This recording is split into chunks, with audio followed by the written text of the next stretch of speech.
All right, folks, we did it.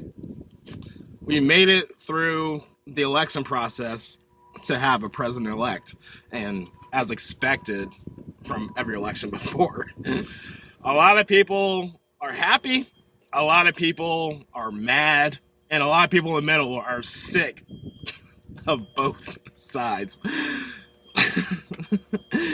I mean, it really says something about the age of social media that when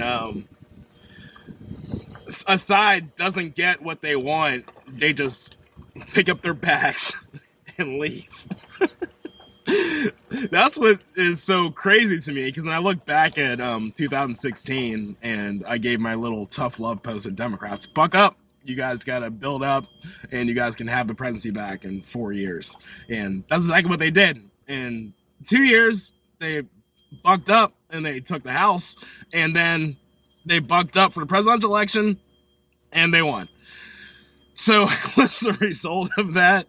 It's people without any evidence calling it a fraud. It's the most rigged election of all time, and da-da-da-da-da. Are the same people who said, accept the results, he's your president, and deal with it within the same time frame that we're at now. So my question is really, where do we go from here? I mean, we can look at how this happened when I sat there and called on election night and I said, keep an eye on the suburbs and keep an eye on the cities. They're going to decide the election. I sat there and told you about Virginia and what's happening here, where it was 20 years ago, where it is now, and you guys just shrugged it off. You're like, oh, Trump's the greatest president of all time. He's going to win in a landslide. Well, we know for sure it's not a landslide. Now we got the lawsuits, he won't concede, and we got the recounts, and then the votes going to be declared in December, and guess what? Joe Biden's still going to be your president, whether you like it or not. Now the shoe's on the other foot. Are you going to finally buck up and say he's a president, you have to respect him, or are we just going to have two different Americas? Actually, three different Americas. We're going to have actually, probably 4 or 5. Let's be real. I mean, you got the progressives, AOC, Bernie Sanders crew. You got the middle-of-the-road Democrats. I guess you can say like Hillary Clinton, Bill Clinton, Joe Biden represents them. And then you got the independents who kind of see both sides, but they can kind of go back and forth depending on how crazy one of those sides are. Then you got the middle-of-the-road Republicans. Let's just say they're George Bush Republicans, Bob Dole. Man, am I going too far back here? Marco Rubio. Okay, yeah, you guys see where I'm coming from. And then you got Trumpsters. Trump 24/7, 7 days a week, all day, every day. Flag on my car, flag on my house, so on and so on. So we got all these groups just battling it out without even talking about the other political parties. The Green Party, I don't want to lump them with the AOC crew. Libertarians, they fit somewhere in there as well. Everybody is fighting for something, and they're angry at everybody else who's not them. This is the attitude that we're bringing into 2021, when everybody I mentioned is going to have a stake in the future of this country. It's flawed to think that one side is going to be able to dominate the other side to win an election. Who had this crazy idea that the Trump was just going to wipe everybody out and everybody's going to lay down and believe what he believes?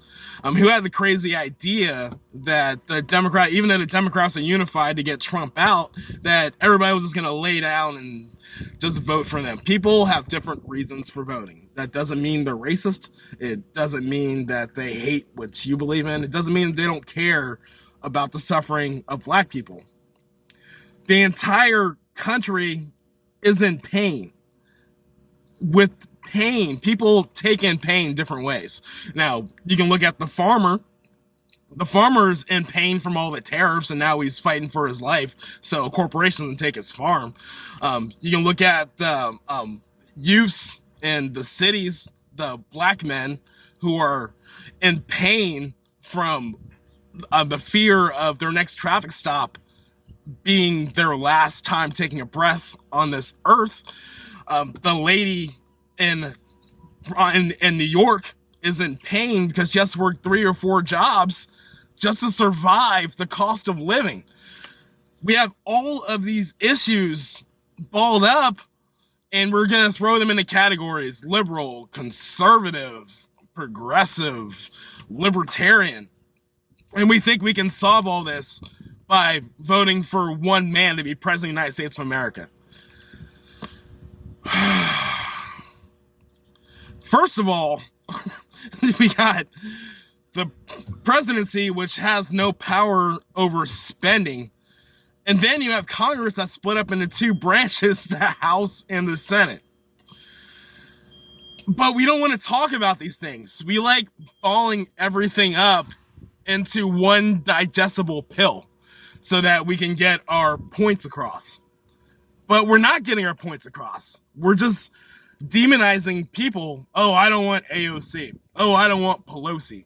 Oh, I don't want Biden. I don't want the radical left. But we didn't realize there's so many shades within you bottling them all up into one category. So this leads me into my next point. Again, what's the future of the United States of America if our elections aren't truly winner take all? The future is we have to work together. Is that really such a tough concept? The future is when your guy doesn't win, you still work with your senator to help out your community, to help out your state, to help out your family situation. I mean, our problems aren't that much different. We all have the same pain in different degrees. Corporations should not be influencing our elections.